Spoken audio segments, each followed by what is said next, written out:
There is not a definitive GOAT of the sport of MMA yet, in my opinion. This is obviously a hot topic across all of MMA YouTube and the whole sport in general. A lot of people will come into my live streams or in my YouTube comments or etc. Say, hey man, who's the GOAT of the sport in your opinion? What's your top 10 GOAT list? And while I do entertain a list for the most part, I just don't think the sport is old enough to have a definitive GOAT, and that's okay. The sport's like, what, 32 years old? 33 years old since the UFC's been around? And it's like people are so dead set on saying, man, this guy's clearly the GOAT. You guys are just haters, or this guy's clearly above. I just don't see one guy that is a clear cut above the rest, and especially given the asterisks I'm going to list in this list today, I don't think there is a definitive GOAT of the sport.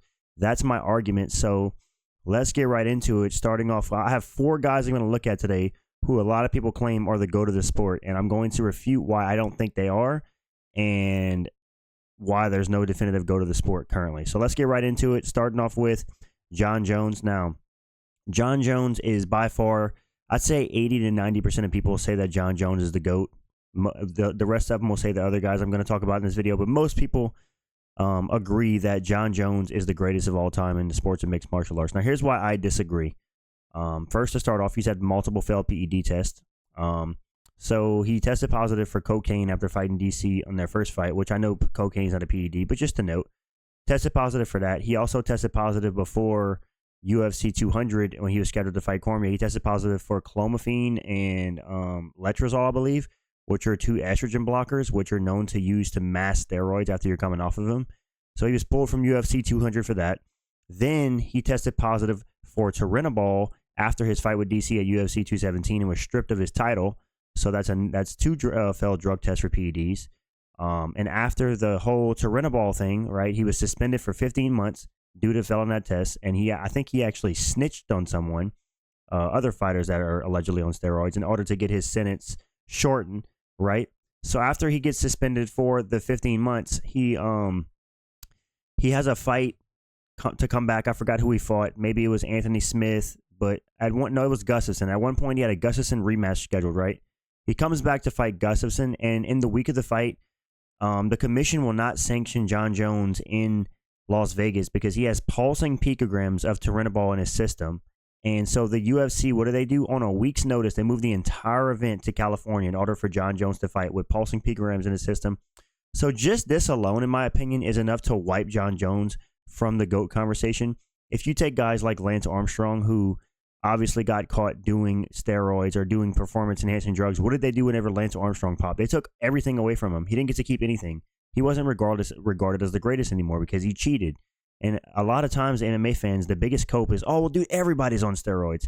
And it's like, yeah, dude, let's be real. That's just a cope because your favorite fighter that you claim is the GOAT got caught doing drugs. That's all that is. So, yeah, multiple failed PED tests to start with. Ducked higher competition. Jon Jones has notoriously ducked Francis Ngannou and Tom Aspinall. He claimed that he was bulking up to heavyweight, right? He was waiting to bulk up to heavyweight for 3 years to fight Francis Ngannou. What happens whenever the second Francis Ngannou has a dispute with the UFC and leaves and goes to the PFL? What do you know? Jon Jones is announced to fight Cyril Gane at heavyweight. And he claimed, right, that he was out for 3 years so he could bulk up to heavyweight. That is ridiculous because he came in fat. He literally came in with a beer belly and fought Cyril Gane. Fair enough, he destroyed him, but to claim that he was bulking up to heavyweight to fight Francis when he just comes in with a beer belly is ridiculous.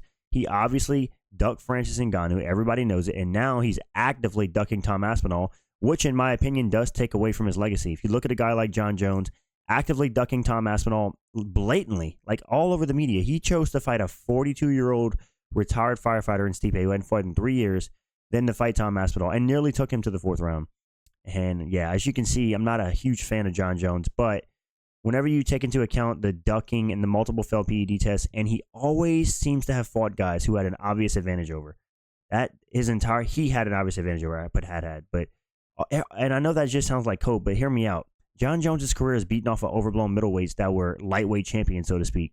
He always fought guys that were so much smaller than him. Daniel Cormier, he literally had like a 12-inch reach disadvantage, but Jon Jones still had to take PEDs to beat Cormier. You know what I'm saying?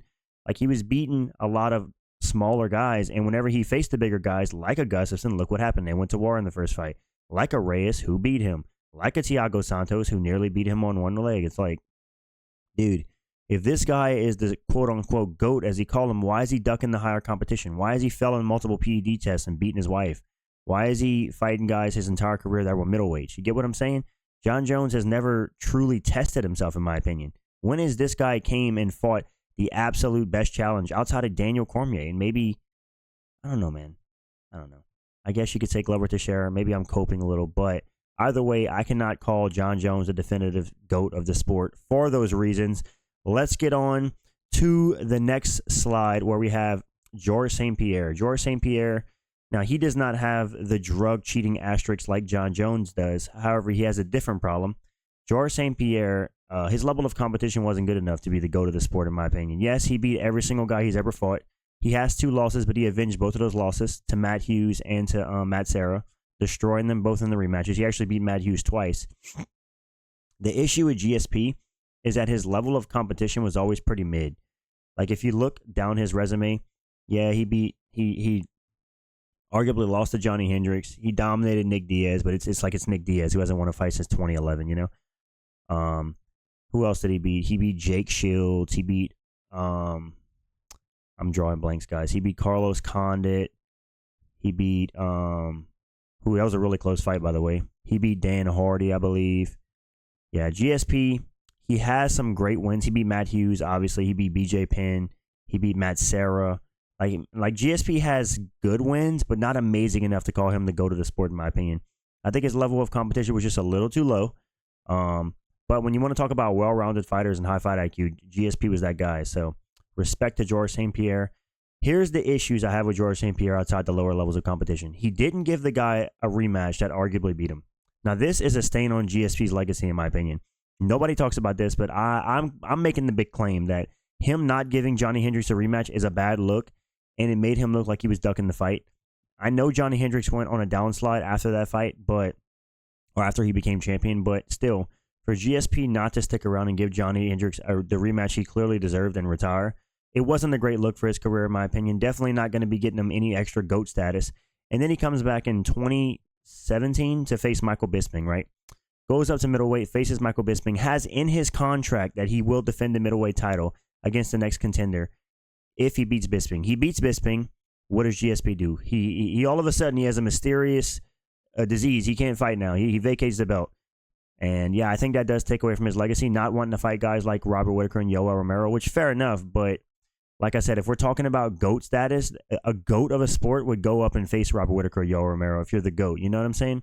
So I love GSP, respect to him, never failed a drug test, a stand-up guy, a good role model. But I cannot have him as the GOAT when he ducked competition when he said he would face him. He didn't give the guy a rematch to arguably beat him, and his level of competition throughout his career was just a little lower than I'd like to see. It was good, but it wasn't good enough to talk about GOAT, you know, in my opinion. So yeah, let's get on to the next one. We got Demetrius Mighty Mouse Johnson. Now, this guy is regarded as one of the skill for skill, one of the best fighters ever in the history of the UFC. Mighty Mouse, the most title defenses in UFC history with 11. I mean, this guy was literally so far ahead of his competition. He was emoting on the mid-fight. I mean, he was styling on Ray Borg so much he hit a flying armbar and a suplex into an armbar, which is crazy. The issue with DJ is his level of competition, man. I'm not trying to disrespect DJ, but go to his Tapology or his Wikipedia and just look at the guys he beat. It's not great, man. We're talking John Dodson. Henry Cejudo was a good win.